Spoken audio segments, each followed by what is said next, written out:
Hello, loved ones. Welcome to the Chitty chat room.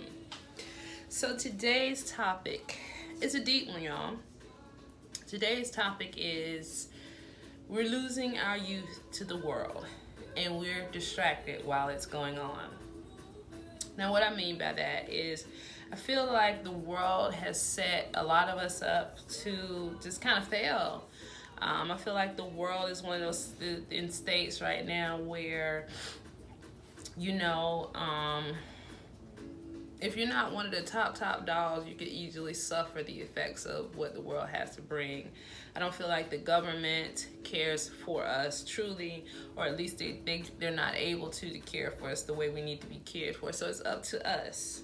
And the thing of it is, they produce so many things to keep income coming in and keep the economy going and the world spinning around like it does, because guess what? You get sick, they got hospitals, medicine, pharmaceutical companies, and your money goes a long way when you get sick. Now you put your money times a couple more billion people and you'll see that the government really can't afford for us to all be healthy and happy. So it's our fight. Now our it should be our desire to do that, to be that, to bring that to our families and our homes. And I feel like the government distracts our kids. They have things like social media, the internet, all the things that they can find on the World Wide Web to keep them distracted and not connecting with us, because they're more concerned and focused about connecting on an electronic level. So we as parents, to make it and to have anything and then to try to really have just more than the bare minimum, you have to really bust your butts out here, and you have to work, which takes you away from your child, which takes you away from instructing and teaching your child the things they need to know to be happy and fruitful in this world. So what I mean by that, if you have a child and you have a broken home, that means that one parent isn't there. That child already has that to deal with. And unbeknownst to us, because we may be like, glad that person's gone, but unbeknownst to us, our children are dealing with that. And then when we have to be out of the home and letting them be latchkey kids and so and so watch them, we're leaving them to fend for themselves basically, and that's not the way it's supposed to be.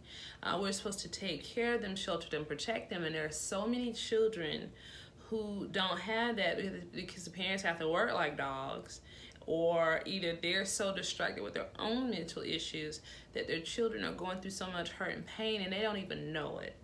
And the world is designed like that. They tell you that they want to save our kids, they want the best for it. It's about the kids. The world will tell you that, the government will tell you that, but in reality, they don't give a damn.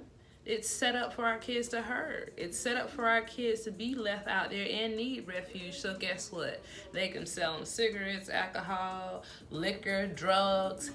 Another painful story. You know what I mean? It's bad enough when you're a child and you run into traumas, but then when the world keeps reselling that to you, it's like, oh, you were molested as a little girl.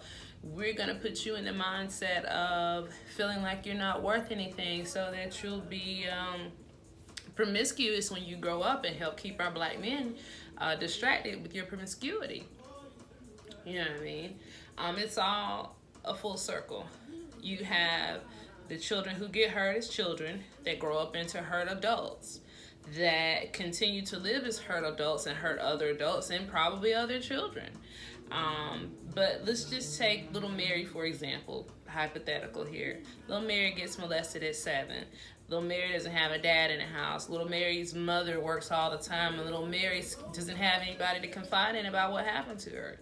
Little Mary grows up scared and nervous and worried and not being able to open up and love like she needs to because of that trauma. Well, what happens is when little Mary grows up, little Mary has that same affliction and problem problems with men as an adult. Now little Mary is a grown person, but still in little Mary's hurt mindset, still in that child's hurt mindset.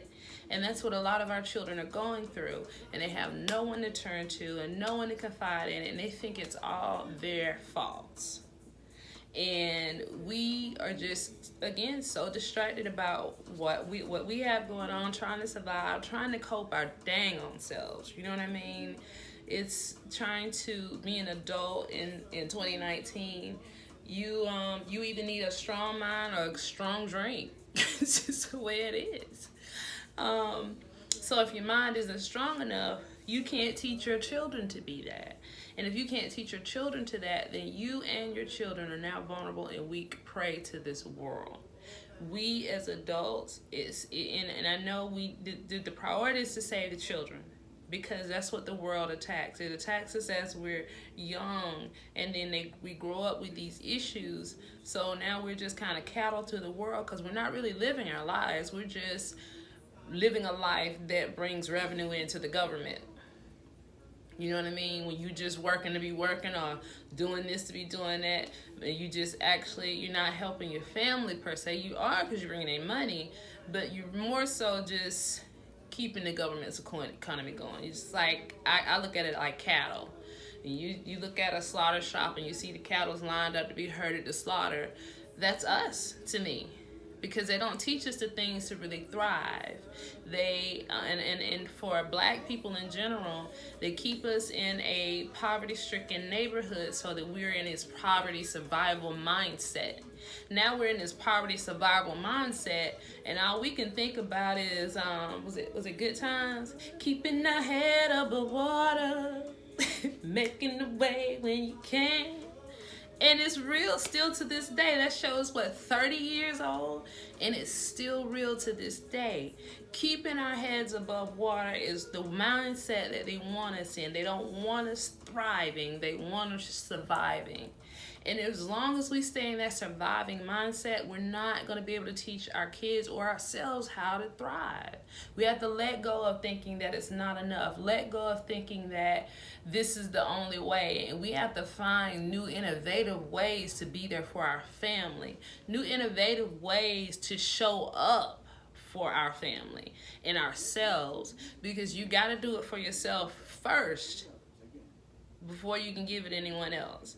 If you come through and you say, Angel, I need an arm. Well, I'm going to look left, and I'm going to look right, and I'm like, sorry, I just got these two.